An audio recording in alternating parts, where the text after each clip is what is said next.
Okay. ఒక్క ఆయనతో నిమిషం అండి. నాకు విభేదాలైతే నాకు ఓకే. శేఖర్ గుంటూరు నుంచి మరో కాలర్ ఉన్నారు. శేఖర్ గారు వర్మ గారు గుడ్ మార్నింగ్ అండి. నమస్తే అండి. చెప్పండి. ఫస్ట్ పాయింట్ అండి, జనసేన పార్టీ కార్యాలయాల్లో నియంతృత్వ పోకడ ఉంది అనే ఓ సమస్య గురించి ఆయన లేవనెత్తారు. హ్మ్. ఇది ఈయనే కాదండి, జనరల్ గా చూస్తే ప్రతి ఒక్కళ్ళు అందులో ఉన్నంత వరకు ఆ సమస్య ఒకటి కనపడుతున్నా గానీ, ఓ పార్టీలో ఉన్నంత వరకు సమస్య కనపడుతున్నా గానీ ఎవరు దాని గురించి మాట్లాడింది లేదు, దాని గురించి పోరాటాలు చేసేది ఉండదు. బయటికి వచ్చాక మాత్రం ఇది ఈ సమస్య అక్కడ, ఈ సమస్య తీరాలి. మీరు అక్కడ ఉన్నప్పుడు ఏం చేశారండి? కనీసం ఓ మాట అడిగారా? కనీసం పోరాడారా? మీ అంటే మీ స్వప్రయోజనాలకు ఏదన్నా భంగం అనిపిస్తే మాత్రం బయటకు వచ్చేసి ఇవి ఉన్నాయండి అక్కడ సమస్యలు ప్రజలకని మాట్లాడతారా? ప్రతి ఒక్కళ్ళు ఇలాగే ఉన్నారండి. రాజకీయ నాయకుల్లో అందరూ పార్టీలు మారాక అక్కడ ఉన్న సమస్యలు చెప్తారు. ఎంత అన్యాయం ఇది! ఉన్నప్పుడు ఏం చేస్తున్నారు? అండ్ ఇంకోటి, కాపులకి అన్యాయం చేస్తున్నారు పవన్ కళ్యాణ్ అంటున్నారు. సరేనండి. యాజ్ అన్ ఆల్టర్నేటివ్ మీరందరూ కలిసి చేస్తున్నది ఏంటి? ఇప్పుడు మీ ముద్రగడ్డ గారు కానీ, మీరు కానీ అందరు కలిసి వెళ్ళిపోయి వైఎస్ఆర్సీపీలో చేరితే అక్కడ ఆయన ఏమన్నా కాపులను ఉద్ధరించబోతున్నాడా? ఈ 5 ఏళ్లలో ఉద్ధరించేశాడా? మీరందరూ కలిసి ధైర్యంతో, ఈయనకు భయం వేస్తుంది పవన్ కళ్యాణ్ గారికి, ఈయనకి ధైర్యం లేదు కలిసిపోతున్నాడని మీరంతా కలిసి ఒక ఆల్టర్నేటివ్ పార్టీ మీరు ఎస్టాబ్లిష్ చేసి మేము కాపులను ఉద్ధరిస్తామని ముందుకొస్తే, మేము గెలిపిస్తామని ముందుకొస్తే మీ వెనకాల అడిగేసే ఆలోచన చేస్తాం. మీరేంటో పెద్ద ఉద్ధరిస్తున్నట్టు వెంటనే పోయి ఆ వైఎస్ఆర్సీపీలో కలిస్తే అక్కడ ఆయన ఏమైనా ఉద్ధరిస్తున్నాడా? ఏమైనా ఉద్ధరించాడా? ఏం చేశాడని మీరు పోయి కలవటం? ఇప్పుడు 24 సీట్ల బలం కూడా చూపించలేకపోతే ఇంకా ఇంకా అసలు ఉన్న గౌరవం పోతుంది కదండి. ఏం ఆలోచనలండి ఇవన్నీ? ఎటు ఎటు డైరెక్ట్ చేద్దామనండి? మీరే ఇప్పుడు ఆ వైఎస్ఆర్సీపీలోకి పోయి ఏం చేయాలనండి? కాపులను ఏమైనా ఉద్ధరించేస్తారా? ఏం హామీ ఇస్తారండి? ఓకే. ఇవన్నీ అన్యాయం అండి. ఓకే. ఓకే. ఒకసారి వినండి ఆయన ఏం చెప్తారు శేఖర్ గారు. సార్ ఆయనతో విభేదించడానికి కానీ, ఆయనతో చర్చించడానికి కానీ నేను రాలేదండి. ఓకే. మీరు నా అంటే మీరు అభిప్రాయాన్ని కొన్ని అంశాలు ప్రజల్లోకి ప్రస్తావించారు. పంపాలనే సమాధానం ఆలోచనతో వచ్చాను. చెప్పాల్సిన అవసరం అయితే ఆయనకు ఉంది కదా. కూడా నా సమాధానం వినాలి కదా సార్. సమాధానం చెప్పాల్సిన అవసరం ఆయనకు ఉంది కదా. ఖచ్చితంగా ఓకే. వింటాను. మీరు వినండి. మీరు ఫోన్ కట్ చేసి మీరు విని వినండి. తీరుతాం. Yes I will definitely be there. Okay. Please సమాధానం చెప్పమంటారా వర్మ గారు? మాట్లాడండి సూర్యప్రకాష్ గారు. ఏమండి మాట్లాడండి సూర్యప్రకాష్ గారు. ఆ, ఏమండి ఏ పార్టీలో ఉన్నా సరే అంతర్గత ప్రజాస్వామ్యం ఉన్నప్పుడు ఖచ్చితంగా అంతర్గతంగా ఏ సమస్య అయినా సరే ఇన్నర్ పార్టీ మీటింగ్ లో అందరూ మాట్లాడుకుంటూనే ఉంటారండి. తెలుగుదేశం అవ్వచ్చు, తెలుగుదేశం ఏ నిర్ణయం తీసుకోవాలన్నా సరే పోలిట్ బ్యూరోలో మాట్లాడిన చర్చించిన తర్వాత మాత్రమే అతను అనౌన్స్ చేస్తాడు తప్పితే చంద్రబాబు నాయుడు గారు ఆయన వ్యక్తిపరంగా ఏకపక్షంగా ఏ ఒక్క నిర్ణయం కూడా ఆయన నోటి వెంట వింటాం ఈ రోజుకి ఎప్పుడైనా చూశారా? అలాగే జగన్మోహన్ రెడ్డి గారు తీసుకున్న నిర్ణయాలు ఏదైనా ఆయన వ్యక్తిగత ఆయన సొంతంగా తీసుకుంటాం ఎప్పుడైనా చూశారా? వాళ్ళు కూడా పార్టీలో చర్చిస్తున్నారు కాబట్టి అంతర్గతంగా అక్కడ ఎటువంటి విభేదాలు బయటపడతాం. ఏమండి మా జనసేన పార్టీలో మీరు కాపులు అంటారు. ఏమండి రాజకీయం అంటే కాపులు ఒక్కలే కాదండి, కాపులను ఉద్ధరించడం ఒకటే కాదు సార్.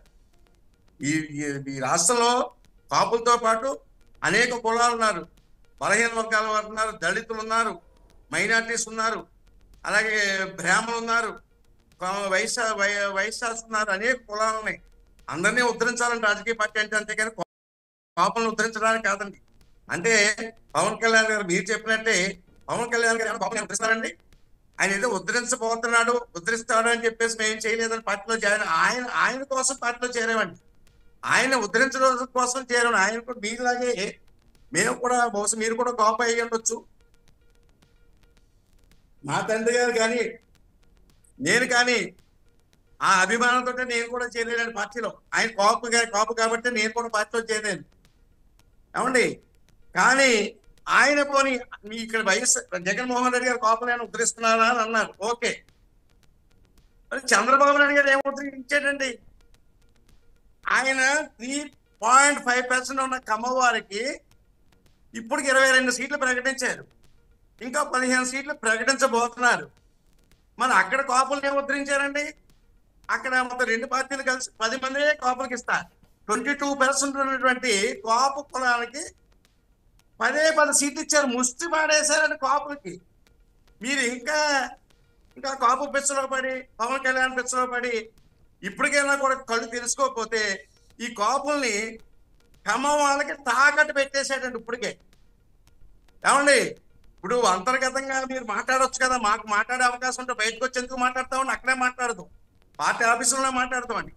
మీకు మేము పార్టీ ఆఫీసులో వెళ్ళాలంటేనే మాకు దిక్కు లేదు. ఒక పార్లమెంట్ ఒక పిఎస్సి మెంబర్ అయ్యండి లోపలికి వెళ్తే మేము నుంచోవాలి తెలుసా మీకు? లోపల ఆఫీసులో మెయిన్ హాల్లోకి వెళ్తాం కదా, మనకి కూర్చోవడానికి కూడా అక్కడ కనీసం కూర్చునే అవకాశాలు కూడా ఉండవు. మీకు తెలుసా? మీకు పార్టీ ఆఫీస్ ఏ రకంగా ఉంటుందో మెయింటెనెన్స్ అసలు మీరు ఏమీ ఆలోచించకుండా అక్కడ లోపల ఎందుకు చర్చించట్లేదు, ఇక్కడ ఎందుకు మాట్లాడతారంటే ఎవరైనా సరే అక్కడ మాట్లాడలేని అవకాశం ఉంటే లేకపోతేనే బయటకు వచ్చి మాట్లాడతారండి. బయటకు వచ్చి మాట్లాడే అవకాశం మాకు ఎందుకు ఇస్తారండి వాళ్ళు? అంతర్గతించి ప్రజాస్వామ్యబద్ధంగా పార్టీ నడపాలి కదా, నడపొచ్చు కదా. ఓకే సూర్యప్రకాష్ గారు, అది కేవలం 24 సీట్లు ఏంటండి. ఇవాళ సింగిల్ గా పోటీ చేసిన జనసేన యొక్క ఆత్మగౌరవం నిలబడను, మీరు అంటున్నట్టు పోనీ మీకు ఆపుల యొక్క ఆత్మగౌరవం నిలబడను. సింగిల్ గా పోటీ చేస్తే కనీసం హీనపక్ష 15 సీట్లు గెలుచుకునే పరిస్థితి ఈ రాష్ట్రంలో ఉంది. 170 సీట్లకి కనీసం 150 సీట్లు పోటీ చేస్తే 100 సీట్లు పోటీ చేస్తే కనీసం 10-15 సింగిల్ గా నెగ్గే పరిస్థితి ఈ రోజు జనసేన పార్టీకి ఉన్నా కూడా దాన్ని కూడా చంపేసుకుని ఆయన చంద్రబాబు నాయుడికి తాకట్టు పెట్టేసి పార్టీని ఏ కారణం వల్ల 24 సీట్లకు ఒప్పుకోవాల్సి వచ్చిందని మీరు ఎందుకు అడగరండి? పవన్ కళ్యాణ్ మీరు ఎందుకు అడగరండి? మీరు మమ్మల్ని ప్రశ్నిస్తున్నారు, మీరు ఎందుకు ప్రశ్నించరండి? నేను పవన్ కళ్యాణ్ ప్రశ్నిస్తే మిమ్మల్ని కూడా శత్రువుగా చూస్తాడు. ఆయన ఏమన్నాడు? ప్రశ్నిస్తే మేము శత్రువుగా చూస్తాను, వైఎస్ఆర్సీపీ కోవర్ట్ గా చూస్తాన్న వ్యక్తిని ఆయన ఓపెన్ గా స్టేట్మెంట్ ఇచ్చింది. ఓపెన్ గా మీటింగ్ లో మాట్లాడినప్పుడు ఏ ఒక్కరు మాట్లాడగలను సార్? ఏ జనసైనికుడు మాట్లాడగలను సార్? లోపల జనసేన పార్టీ మీటింగ్ లో ఏ ఒక్కరైనా తెలుగుదేశం నాయకుని వ్యతిరేకిస్తూ మాట్లాడితే, తెలుగుదేశం పొత్తును వ్యతిరేకిస్తే వైఎస్ఆర్సీపీ కోవర్ట్ గా భావించవలసి వస్తుంది, మిమ్మల్ని ఉంటే ఉండండి పోతే పోండి అన్నాడండి. అన్న తర్వాత కూడా ఏ రకంగా మేము మాట్లాడి దమ్ముంటుందని ఒక అధినేత ఆ రకంగా స్టేట్మెంట్ ఇచ్చిన తర్వాత ఓపెన్ మీటింగ్ లో మాట్లాడిన తర్వాత ఇంకే రకంగా ప్రశ్నిస్తారండి? మీరేమన్నారు కదా తాడేపల్లిగూడెం మీటింగ్ లో మీరు కాపు అంటారు. మన కాపులో ఉన్నటువంటి లెజెండరీ 2 నెలల ముఖ్యమంత్రి పదవి ఉన్నాడు, ఇన్ఛార్జ్ ముఖ్యమంత్రి పదవి ఉన్నారు హరిరామ్ తోగే గారు. వారిని 88 సంవత్సరాల వయసులో అతను ఎంత దారుణానికి మాట్లాడండి. ఆయన ముద్రగారి గారిని పెండపూడి పుల్లారావు గారిని ఇండైరెక్ట్ గారిని మన తాడేపల్లిగూడెం మీటింగ్ లో మీరు కాపు అయ్యండి, మీకు పౌరుషం లేదా, మీకు ఆత్మగౌరవం లేదండి? మన కాపులో లెజెండరీని ఒక పవన్ కళ్యాణ్ అతని వయసు ఎంత? హరిరామ్ తోగే గారి వయసు అంతా 88 సంవత్సరాల వయసు. 500 ఎకరాల ఆసామి ఆయన కుటుంబం, జమీందారి కుటుంబం. అటువంటి వ్యక్తి ఈ రోజు మీకు తెలీదు 50,000 రూపాయల పెన్షన్ వస్తా 50,000 రూపాయల పెన్షన్ తో బతుకుతున్న మనిషి అండి ఆయన. ఇలా ముద్రగడ గారు ఆయన ఆస్తులు సంపాదించుకున్నారండి, వారి తాత ముత్తాతల నుంచి ఉన్న ఆస్తులను అమ్ముకున్నారే. అటువంటి వ్యక్తులు గౌరవించడం మానేసి ఒక చంద్రబాబు నాయుడు సమక్షంలో మనకి జాతి వ్యతిరేకమైనటువంటి కాపులకి జాతి వ్యతిరేకమైనటువంటి నారా చంద్రబాబు నాయుడు సమక్షంలో ఇష్టానుసారం మాట్లాడుకుంటే మీ కాపులకు ఆత్మగౌరవం ఏమైంది సార్? నేను మిమ్మల్ని క్వశ్చన్ చేస్తున్నా, చెప్పండి సమాధానం. మీరు కోపం చెప్పుకున్నారు కదా, మీ కోపం ఆత్మగౌరవం ఏమైందని అడుగుతున్నాను. మీకు బహుశా లేవా జోగే గారిని ముద్రగారి గారిని పెంటపాటు కొన్నారని సమస్య మీరు సమస్య చెప్పడానికి సరిపోవాలని అప్పుడు ఇష్టానుసారం మాట్లాడితే 52 సంవత్సరాల వయసులో పవన్ కళ్యాణ్ 58 సంవత్సరాల వయసులో జోగే గారిని విమర్శిస్తుంటే మీకు ఆత్మగౌరవం లేదని కాపులకి. సూర్యప్రకాష్ గారు